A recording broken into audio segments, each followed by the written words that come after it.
ठाणे महानगरपालिकेचे माजी सभागृह नेते, माजी महापौर आणि शिवसेना ठाणे शहर प्रमुख अशोक वैती यांचा वाढदिवस नुकताच आनंद आणि उत्साहात साजरा करण्यात आला।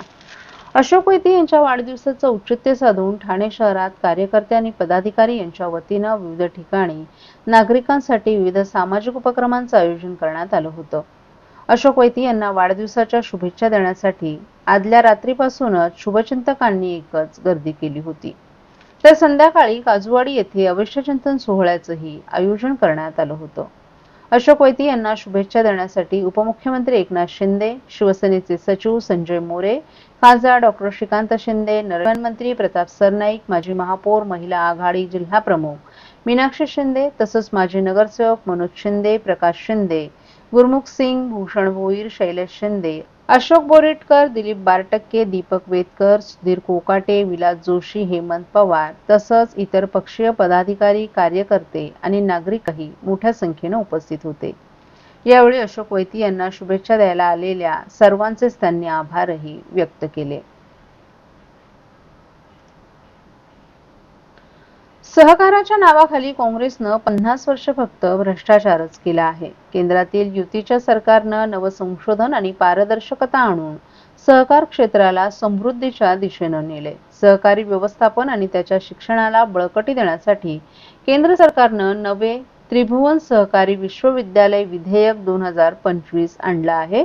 हे विधेयक सहकार क्षेत्राला दिशा देणारं ठरणार आहे।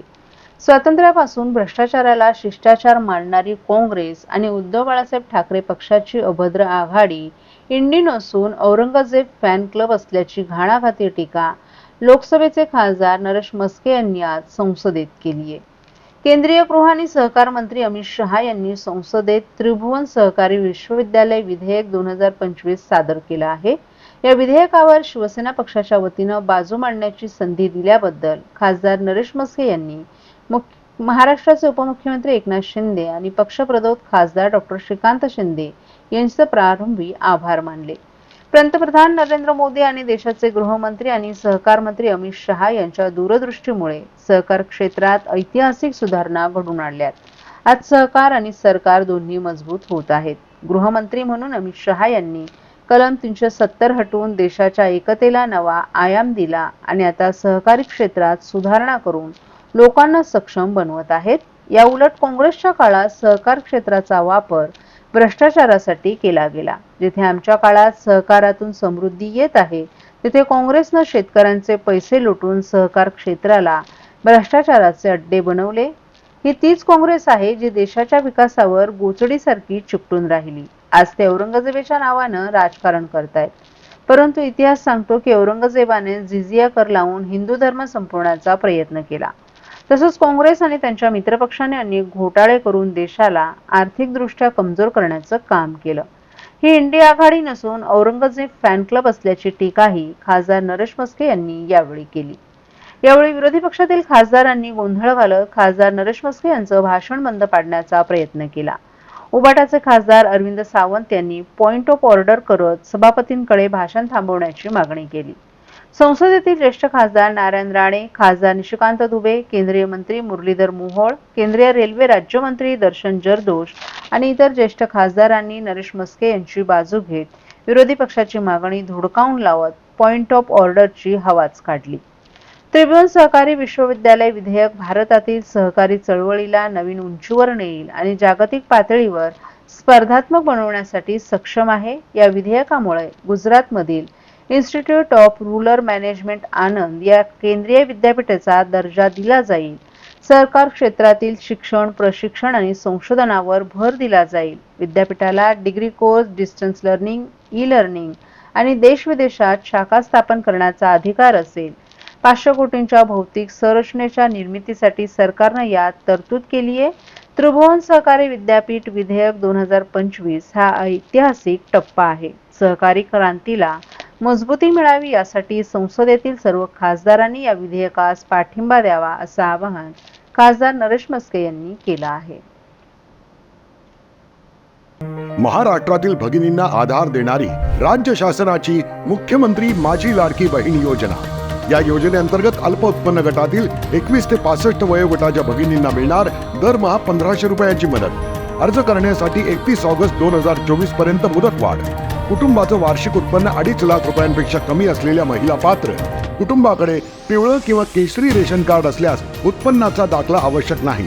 पांढरं रेशन कार्ड असेल किंवा रेशन कार्ड नसेल तर कुटुंबाचं वार्षिक उत्पन्न 2.5 लाखांपेक्षा कमी असल्याचा दाखला आवश्यक. योजनेसाठीचा ऑनलाईन अर्ज नारी शक्ती दूत ॲपवरून किंवा पोर्टलवर भरता येईल. ज्या भगिनींना ऑनलाईन अर्ज भरता येत नसेल त्यांच्यासाठी अंगणवाडी, ग्रामपंचायत, वॉर्ड ऑफिस, सेतू सुविधा केंद्रामध्ये किंवा आशाताई बचत गटाच्या CRP यांची मदत उपलब्ध. आता आपल्याला अभिमानानं म्हणता येईल, सुखी आणि सुरक्षित आहे माझी लाडकी बहीण.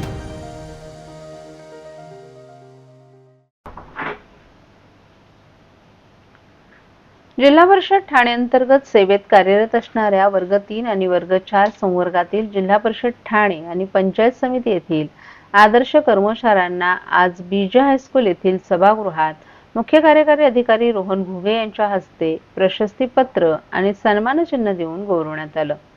यावेळी मुख्य कार्यकारी अधिकारी रोहन घुगे यांनी मार्गदर्शन करताना एखादी संस्था कार्य करत असते तेव्हा त्या संस्थेअंतर्गत सर्व कर्मचाऱ्यांचा त्या कामकाजामध्ये सहभाग असतो असं सांगितलं. सर्वांनी एकत्रित काम केल्यानं जिल्हा परिषद संस्थेचा सर्वांगीण विकास होतोय. त्यामुळे तुमचं काम मोलाचं आहे. जिल्हा परिषदेकडून सन्मानित केलेल्या अधिकाऱ्यांनी कर्मचाऱ्यांचं अभिनंदन करतो. अधिक कार्यतत्परतेने यापुढे देखील तुम्ही काम करत राहा अशी अपेक्षा करत असल्याचं रोहन घुगे यांनी सांगितलं. अतिरिक्त मुख्य कार्यकारी अधिकारी अजिंक्य पवार यांनी जिल्हा परिषदेचं नावलौकिक करण्यासाठी अधिकारी आणि कर्मचाऱ्यांचा वाटा मोलाचा असतो. तुम्ही केलेल्या कामामुळे जिल्हा परिषद नेहमी पुढे असते. यापुढे देखील जिल्हा परिषदेत उत्कृष्ट कामकाज करण्याबाबत उपस्थितांना त्यांनी शुभेच्छा दिल्या. प्रास्ताविक करताना उपमुख्य कार्यकारी अधिकारी सामान्य प्रशासन विभाग अविनाश फडतरे यांनी उपस्थितांना मार्गदर्शन करताना वेगवेगळ्या योजना तळागाळापर्यंत पोहोचवण्यासाठी अधिकारी आणि कर्मचारी काम करत असतात. त्यांच्या कामाचं कौतुक करण्यासाठी आपण जिल्हा आणि तालुका स्तरावरील अधिकारी कर्मचाऱ्यांना पुरस्कार देऊन गौरवण्यात येत आहे. ही मोलाची बाब असल्याचं प्रतिपादन केलं. यावेळी मुख्य लेखा व वित्त अधिकारी वैजनाथ बुरुडकर, जिल्हा आरोग्य अधिकारी डॉक्टर गंगाधर परगे, जिल्हा कार्यक्रम अधिकारी संजय बागोल, कृषी विकास अधिकारी MM बाचोटीकर, जिल्हा परिषदेचे अधिकारी आणि कर्मचारी, सत्कार मूर्ती तसंच त्यांचे कुटुंबीय मोठ्या संख्येने उपस्थित होते. जिल्हा परिषदेकडून सन्मानित होत असताना अनेक जबाबदाऱ्या नव्यानं वाढल्यानं आपण सर्वांच्या वतीनं मुख्य कार्यकारी अधिकारी रोहन घुगे यांचे आभार मानतो असं मत कनिष्ठ प्रशासन अधिकारी कृषी विभाग मेघना बबन गोमासे यांनी व्यक्त केलं. जिल्हा परिषदेमार्फत आज मुख्य कार्यकारी अधिकारी रोहन घुगे यांच्या हस्ते गौरव स्वीकारताना आनंद झाला. हा गौरव म्हणजे केलेल्या कामाला मिळालेली शाबासकी असल्याचं लघु पाटबंधारे विभागाचे हवालदार लता दळवी यांनी सांगितलं.